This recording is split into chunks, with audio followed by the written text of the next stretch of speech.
Sommes-nous tous en communication? Pas seulement au niveau verbal. Vous avez peut-être clairement perçu l'idée, mais ce qui nous intéresse n'est pas la compréhension verbale de l'idée, mais le fait que vous avez peur dans votre vie quotidienne. Nous ne sommes pas intéressés à décrire notre vie. La description n'est pas la réalité. L'explication n'est pas la chose expliquée. Le mot n'est pas la chose qu'il représente. Votre vie, votre peur ne sont pas décrites par les paroles de l'orateur. Mais les écouter, c'est à vous de vous révéler votre peur et de voir comment la pensée génère cette peur. Nous demandons si l'activité de la pensée, qui génère, crée, soutient et nourrit la peur, peut cesser naturellement sans la moindre résistance. Avant de pouvoir découvrir la vraie réponse, nous devons également examiner le désir de plaisir. Car voici également qui soutient le plaisir. C'était peut-être fruité un moment desséché, par exemple, en contemplant le merveilleux coucher de soleil hier, j'ai ressenti un énorme plaisir. Puis, la pensée entre en action et dit « Comme c'était beau, je veux répéter cette expérience demain. » C'est la même chose que ce soit le coucher du soleil, que ce soit un flatteur qu'il a entendu. Une expérience sexuelle est quelque chose qu'il a accompli et ressent le besoin de conserver car ça vous fait plaisir. Il y a le plaisir dérivé de leur propre réalisation, leur propre succès, le plaisir de s'attendre à ce qu'ils ont l'intention de faire demain, la répétition de quelque chose qu'ils ont vécu, sexuellement ou artistiquement. La moralité sociale est basée sur le plaisir et, par conséquent, n'est pas la moralité. La moralité sociale est l'immoralité. Mais cela ne signifie pas que si nous nous révolons contre la moralité sociale, nous deviendrons moraux. Si vous voulez comprendre et être libre de peur, vous devez également comprendre le plaisir, car ce sont deux choses connexes. Avec cela, je ne veux pas dire que nous devons renoncer au plaisir. Les religions organisées, qui ont toujours été le fléau de la civilisation, déterminent que nous devons nous abstenir de plaisir. Le sexe, se rapprocher de Dieu en tant qu'êtres humains torturés. Ils déterminent que nous ne regardons pas une femme ou tout ce qui nous rappelle le sexe, etc. Dire que nous ne devrions pas avoir de plaisir, c'est dire que nous ne devrions pas avoir de désir. Ainsi, en présentant le désir, ouvrons-nous la Bible pour la faire disparaître?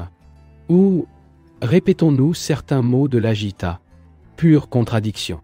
La peur et le plaisir sont les deux visages de la même médaille. Nous ne pouvons pas nous débarrasser de l'un sans nous débarrasser également de l'autre.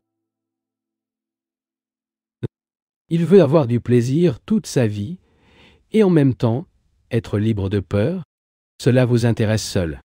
Mais vous ne vous rendez pas compte que si vous vous refusez le plaisir de demain, vous vous sentirez frustré, non rempli, ennuyé, anxieux, peut-être coupable.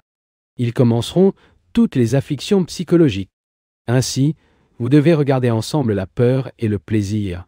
Pour comprendre le plaisir, il est également nécessaire de comprendre ce qu'est la joie. Le plaisir est la joie d'exister quelque chose de totalement différent du plaisir. Nous avons déjà demandé si la pensée avec sa génération et son maintien des activités de peur et de plaisir peut cesser naturellement sans aucun effort. Aux peurs inconscientes, qui a une influence beaucoup plus grande sur nos vies que les peurs dont nous sommes conscients. Et comment découvrirons-nous ces peurs inconscientes et les exposerons-nous à la lumière? Si vous dites « Oh, je vais analyser mes peurs », qu'est-ce que l'analyste alors? N'est-ce pas une partie, un fragment de peur? Par conséquent, l'analyse de vos propres craintes n'aura aucune valeur. Ou si vous recherchez un analyste, celui-ci, comme vous, est également conditionné. Par Freud, par Jung ou Adler, il analyse selon son conditionnement et ne vous aide donc pas à vous débarrasser de la peur. Comme nous l'avons dit plus tôt, l'analyse est le refus d'action. Sachant que l'analyse est sans valeur, comment découvrirons-nous la peur inconsciente? Si vous dites que vous examinerez vos rêves, le même problème se pose à nouveau. Quelle est l'entité qui examinera les rêves? Un fragment de nombreux fragments. Vous devez donc poser une question entièrement différente. Pourquoi et quels rêves? Les rêves ne sont que la poursuite des activités de la journée. A-t-il toujours l'action de l'un ou l'autre? Et comment comprendre cette activité et se terminer?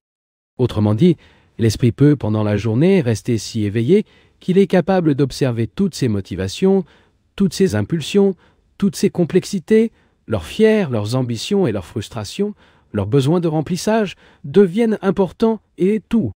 Est-ce que tout ce mouvement de pensée pendant la journée peut être observé sans l'observateur? Parce que s'il y a un observateur observant, cet observateur fait partie de la pensée qui s'est séparée et a attribué à lui-même l'autorisation à observer. Si vous observez pendant la journée le mouvement de vos activités, vos pensées et vos sentiments, sans interprétation, vous verrez que les rêves sont très non intentionnels. Donc, probablement, vous ne rêverez plus jamais. Si pendant les heures de la journée, il est éveillé, et non à moitié éveillé, à moitié endormi, si vous ne vous trouvez pas enchevêtré dans vos croyances, vos préjugés, leurs mesquins et les vanités absurdes, leurs connaissances insignifiantes, vous verrez que non seulement la fin des rêves se termine, mais aussi la pensée commence à se calmer. La pensée est toujours à la recherche de quelque chose, de soutenir la peur ou de l'éviter. Il produit également le plaisir, par lequel nourrir continuellement la mémoire, d'une expérience de remise. Nous nous voyons emprisonnés dans ce réseau de peur et de plaisir. Les facteurs de la souffrance. Comment la machinerie de la pensée qui produit tout ce mouvement de plaisir et de peur, pour s'arrêter naturellement. C'est le problème. Et qu'est-ce que ça fait? Abandonner ce mouvement, ou continuer à vivre comme auparavant, entre le plaisir et la douleur, et c'est la caractéristique même de l'esprit médiocre, car il convient à l'esprit médiocre de vivre enchevêtré dans la peur et le plaisir. Faire face à ce problème. Comment allez-vous le résoudre? Vous avez l'obligation de le résoudre. Si vous voulez une vie d'espèce totalement différente, une société différente, une nouvelle moralité, vous devez résoudre ce problème. Si vous êtes jeune, vous pouvez dire « Oh, c'est sans importance.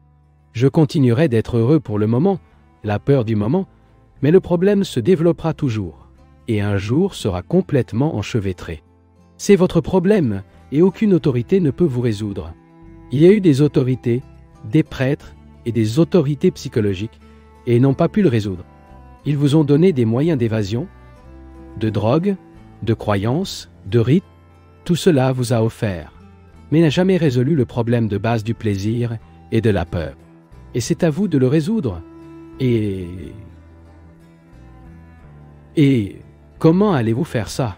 Appliquez votre esprit, car personne ne peut vous résoudre.